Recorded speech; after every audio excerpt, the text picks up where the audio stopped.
L'énigme de la cabane des murmures.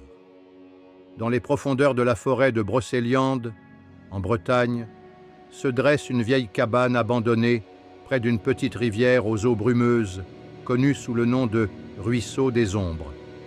Depuis des décennies, des rumeurs circulent parmi les villageois de Tréorenteuc. On raconte qu'un vieil homme, Yves Le Goff, ermite excentrique et ancien bûcheron, y vivait seul dans les années 1970. Disparu sans laisser de traces en 1978, son absence a alimenté les légendes. Certains parlent d'une dispute avec des esprits des bois, d'autres d'un enlèvement par une force inconnue. Les autorités ont fouillé les lieux, mais n'ont retrouvé que son journal, retrouvé ouvert sur une page griffonnée d'un mot. Ils appellent.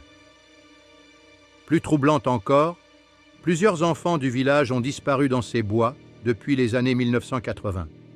En 1982, deux frères, Julien et Thomas Moreau, âgés de 9 et 11 ans, s'y sont aventurés pour cueillir des champignons et ne sont jamais revenus.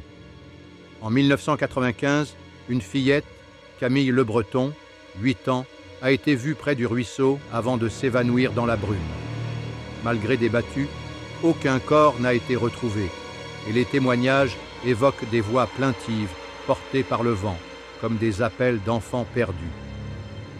En 2015, un jeune chercheur indépendant en paranormal, Lucas Garnier, 27 ans, décide d'élucider cette affaire.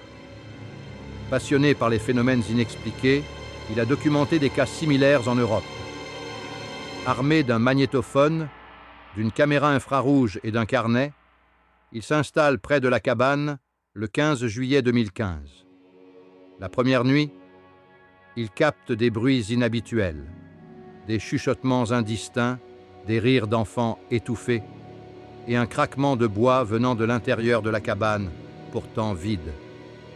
Sa caméra enregistre une silhouette floue près du ruisseau, disparaissant dans la brume. Le lendemain, il découvre des empreintes d'enfants dans la boue, trop petites pour être les siennes, et une page arrachée d'un journal avec une inscription « Ils m'ont pris pour les rejoindre ». Lucas passe une seconde nuit, malgré une peur croissante. À 2h17, son magnétophone capte une voix claire. « Yves est avec nous. Reste !» Paniqué, il fuit les bois, abandonnant son équipement.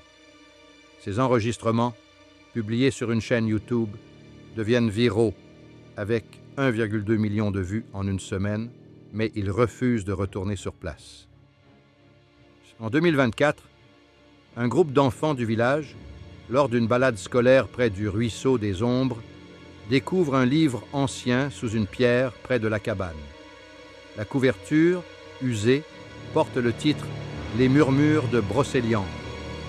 À l'intérieur, un récit manuscrit détaille l'histoire de Lucas Garnier, ses enquêtes, ses enregistrements et sa théorie d'un portail spirituel liant Yves et les enfants disparus à une dimension parallèle.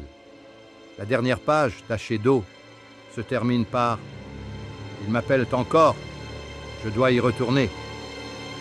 Les enfants, intrigués, le ramènent au village, relançant les murmures autour de la cabane.